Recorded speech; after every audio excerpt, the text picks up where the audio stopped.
Bismillahirrahmanirrahim. Assalamualaikum warahmatullahi wabarakatuh. Alhamdulillahi wa kafa, wassalatu wassalamu ala al-habibil mustafa wa ala alihi wa sahbihi wa man ihtada bihudahu amma ba'd. Sahabat bias yang dimuliakan oleh Allah Subhanahu wa taala, saudara dan saudari kaum muslimin yang berbahagia. Pada kesempatan kali ini kita akan sedikit berbincang mengenai jenggot, mengenai rambut yang tumbuh di dagu seorang lelaki. Allah Subhanahu wa taala menjadikan untuk lelaki ada hal-hal yang Allah jadikan sebagai pembeda antara dia dengan kaum wanita. Selain tentunya perbedaan dari sisi organ tubuh, alat kelamin, ya, laki-laki memiliki jakun, perempuan tidak, dan juga perbedaan-perbedaan yang lain. Adanya kumis, kemudian juga adanya jenggot yang dimiliki oleh lelaki dewasa. Walaupun mungkin sebagian ada yang tidak berjenggot, dari sananya Allah menjadikan dia memang tidak punya jenggot. Tapi mayoritas rata-rata seorang lelaki dewasa, ya, dia memiliki jenggot. Yang dengannya salah satu hikmahnya adalah agar membedakan antara laki-laki dan perempuan. Dan jenggot juga menunjukkan kegagahan, kejantanan seorang lelaki. Dan ternyata masalah jenggot ini dalam sudut pandang syariat ternyata ada pembahasannya. Nabi SAW menjelaskan penjelasannya, dan juga para ulama pun memaparkan dari makna-makna hadis atau dalil-dalil yang menjelaskan tentang hukum terkait dengan jenggot. Dan kalau kita lihat ternyata para nabi, para rasul sebelumnya, ternyata mereka adalah juga orang-orang yang membiarkan jenggot mereka tumbuh. Salah satunya misalnya perkataan Harun alaihissalam ketika berbincang dengan Nabi Musa yang Allah abadikan dalam surat Thaha. Allah mengatakan a'udzubillahi minasyaitonirrajim, mengisahkan perkataan Harun, qala ya bna umma la ta'khudh bilihyati wala bira'si. Harun mengatakan, wahai putra ibuku, yaitu maksudnya mengatakan kepada saudaranya Nabi Musa, janganlah engkau pegang janggutku dan jangan pula engkau pegang kepalaku. Ya. Di sini Harun mengatakan jangan pegang janggutku, juga jangan pegang kepalaku. Atau juga disebutkan dalam hadis riwayat Bukhari, disebutkan dari sahabat yang meriwayatkan hadis ini ketika mereka bertanya kepada seorang sahabat namanya Khabbab. Sa'alna Khabbaban akana an-nabiyyu sallallahu alaihi wasallam yaqra'u fi adh-dhuhri wal 'ashr. Khabbab mengatakan, "Na'am, iya, beliau tetap membaca." Lantas dari mana engkau tahu bahwa Nabi terlihat beliau sedang membaca bacaan pada salat sir? Khabbab menjawab, yaitu bittirabi lihyatihi.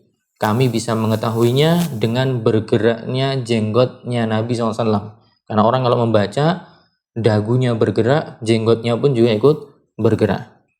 Nah, teman-teman sekalian yang dimuliakan oleh Allah SWT, secara global menunjukkan bahwa para nabi dahulu ternyata mereka berjenggot. Terlebih nabi kita yang mulia, panutan kita Muhammad SAW.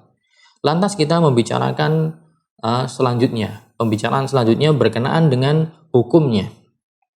Hukum membiarkan jenggot tumbuh sehingga tidak dipotong, ini hukumnya wajib. Kenapa kita bisa tahu itu wajib? Karena banyak perintah-perintah yang kita dapati nanti dalam hadis.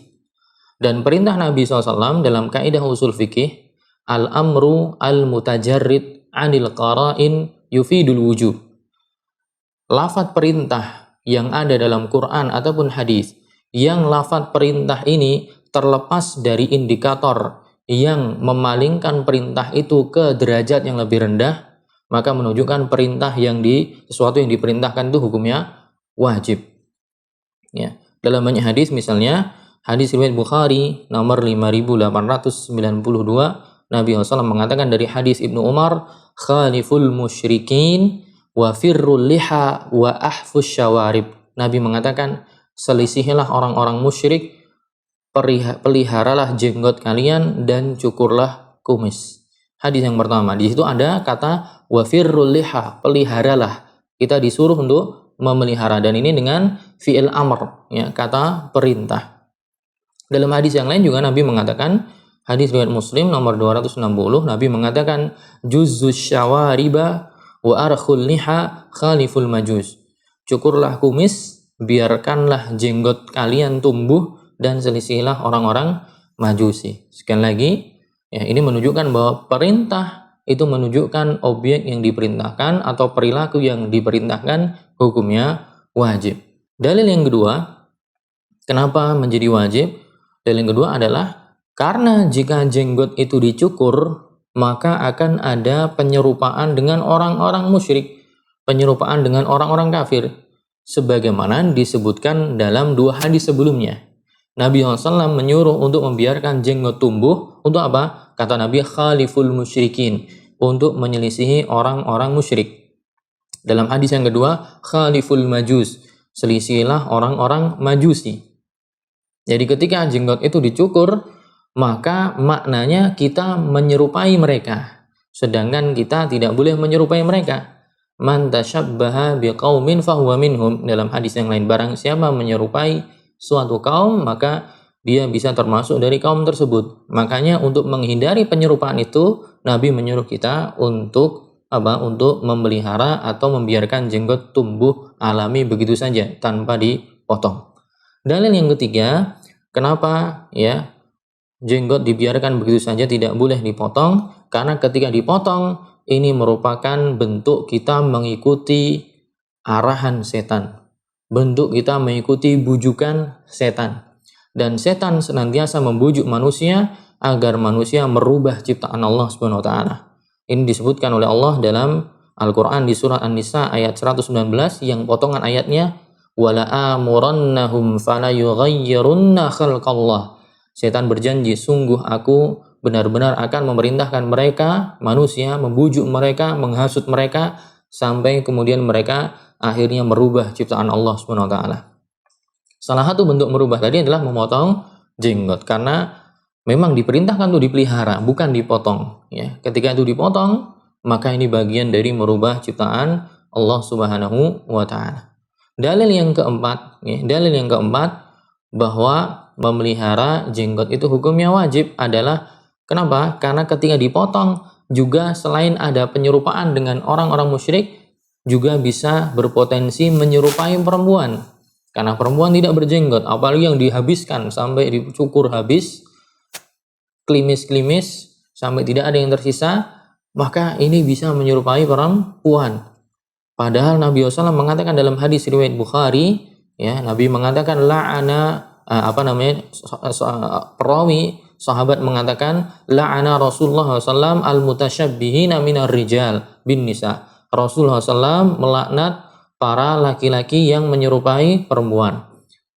Dan menyukur jenggot apalagi sampai habis, itu salah satu upaya yang bisa dikatakan bisa menyerupai perempuan. Nah, teman-teman yang dirahmati oleh Allah Subhanahu wa taala, itu beberapa dalilnya. Oleh karenanya para ulama, ya, seperti Syekhul Islam Ibnu Taimiyah rahimahullah termasuk yang mengharamkan mencukur jenggot. Bahkan beberapa ulama yang lain seperti Al-Imam Ibnu Hazm Al-Zahiri dan beberapa ulama yang lain sampai menukilkan adanya ijma', konsensus ulama atas haramnya mencukur jenggot. Naam, kemudian teman-teman sekalian, mungkin ada yang ditanyakan, apakah boleh mencukur jenggot yang melebihi 1 genggam tangan? Sebagian ulama tidak kita pungkiri, ada yang membolehkan. Ada yang membolehkan mencukur jenggot jika jenggotnya terlalu panjang kemudian dia pegang. Ya, dia pegang dengan genggaman tangannya. Kemudian yang melebihi 1 genggam kemudian dia potong. Jadi tidak dipotong habis, namun dipegang jenggotnya, bagi yang jenggotnya panjang, mungkin keturunan, ada darah keturunan orang Arab atau misalnya biasanya jenggotnya lebat, dia pegang, kemudian yang melebihi 1 genggam tangan boleh dipotong. Tidak kita pungkiri, sebagian ulama ada yang berpendapat demikian. Dalilnya apa? Mereka berdalil dengan perbuatan yang dilakukan oleh Abdullah bin Umar yang disebutkan dalam hadis riwayat Muslim, bahwa Abdullah bin Umar ketika beliau berhaji atau berumrah, kemudian setelahnya selesai menunaikan, ya, amaliyah atau amalan-amalan dalam haji dan umrah sampai tahallul, ya, masa untuk kemudian mencukur rambut atau mencukur yang lainnya. Maka saat itu Abdullah bin Umar mencukur jenggotnya, namun hanya yang melebihi genggaman tangannya. Taib, memang ada dalil yang demikian. Namun kawan-kawan sekalian yang dirahmati oleh Allah Subhanahu wa taala, mereka mengatakan, ulama yang membolehkan ini mengatakan Ibnu Umar adalah sahabat yang meriwayatkan hadis perintah. Hadis perintah untuk memelihara jenggot tadi, khaliful musyrikin tadi, selisilah orang-orang musyrik, kemudian peliharalah jenggot, itu periwayatnya adalah Ibnu Umar. Ibnu Umar yang meriwayatkan hadis itu, nyatanya Ibnu Umar melakukan perbuatan yang menyelisihi apa yang dia riwayatkan. Dan sahabat tentunya lebih paham dari kita semua tentang apa yang dia riwayatkan. Ini dalih dari para ulama yang membolehkan memotong jenggot tentunya yang melebihi satu genggaman tangan. Tapi kemudian apa yang disampaikan oleh mereka bisa kita sanggah, ya, bisa kita sanggah dengan beberapa sanggahan. Kita katakan bahwa para ulama yang membolehkan memotong jenggot tadi, mereka membolehkannya di semua keadaan. Mereka sejatinya tidak memiliki hujjah atau tidak memiliki dalil atau sisi pendalilan dari asar atau perbuatan Ibnu Umar tadi. Kenapa? Pertama, karena perbuatan Abdullah bin Umar itu hanya dilakukan ketika tahallul saja. Taruhlah misalnya memotong itu boleh, silahkan memotong, tapi seperti Abdullah bin Umar. Karena Abdullah bin Umar hanya memotongnya ketika pas tahallul saja, yaitu pas tahallul setelah umrah atau setelah haji. Adapun para ulama yang membolehkan tadi, mereka membolehkannya di semua waktu. Nah, ini tentunya berselisih atau berbeda dengan prakteknya Ibnu Umar.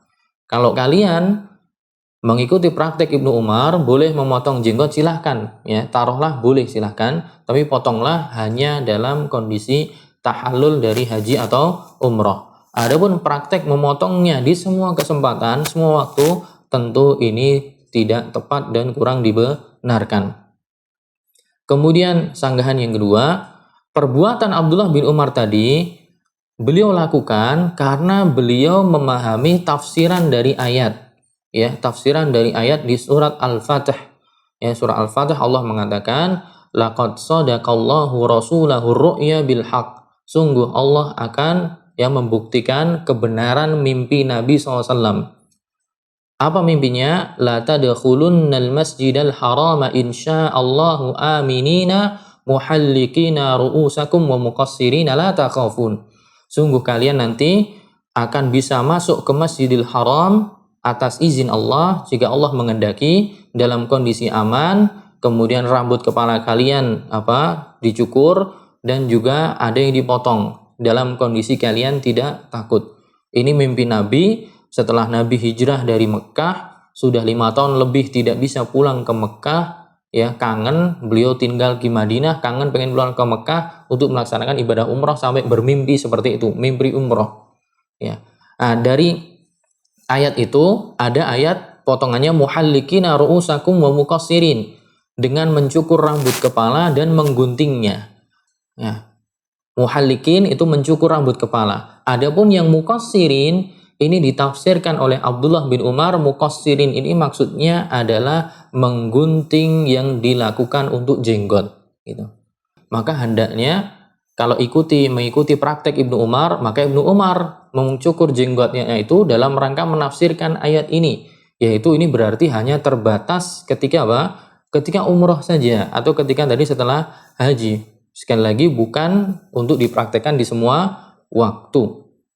Kemudian teman-teman sekalian, sanggahan yang ketiga adalah dalam mempelajari ilmu hadis ada tema pembahasan bahwa terkadang perawi hadis itu terkadang mereka menyelisihi apa yang diriwayatkan. Nah, Ibnu Umar tadi meriwayatkan hadis yang bunyinya kita disuruh untuk memelihara jenggot, tidak memotongnya. Tapi justru perbuatan Abdullah bin Umar yang meriwayatkan hadis perintah untuk memelihara jenggot, kok beliau malah memotongnya. Nah, ini dalam ilmu berkaitan dengan ilmu hadis yang diambil adalah al-ibratu bima rawa. laisa bi fi'lir rawi atau qaulir rawi. Ibrah, pelajaran yang diambil tetap adalah apa yang diriwayatkan oleh sahabat tadi. Adapun perbuatan sahabat yang menyelisihi apa yang dia riwayatkan atau statement sahabat yang menyelisihi apa yang dia riwayatkan itu tidak diperhatikan. Yang diperhatikan, yang diambil tetaplah apa yang dia riwayatkan, yang disandarkan kepada Nabi Shallallahu Alaihi Wasallam.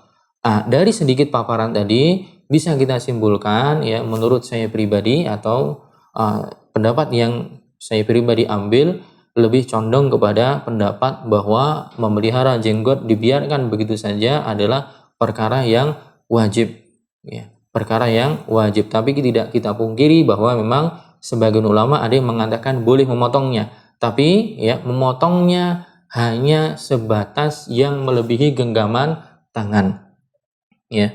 Memang sebagian ada bilang seperti itu, tapi kami atau saya pribadi berpendapat wajib untuk membiarkannya begitu saja.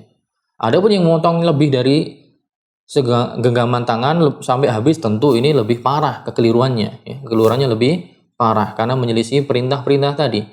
Misalnya toh dia mengambil boleh memotongnya, tapi minimal atau maksimal hanya yang melebihi 1 genggaman tangan. Walaupun secara pribadi saya lebih condong kepada yang dibiarkan begitu saja. Mungkin itu yang bisa kita sampaikan. Wallahu ta'ala a'lam bis-shawab. Barakallahu fiikum.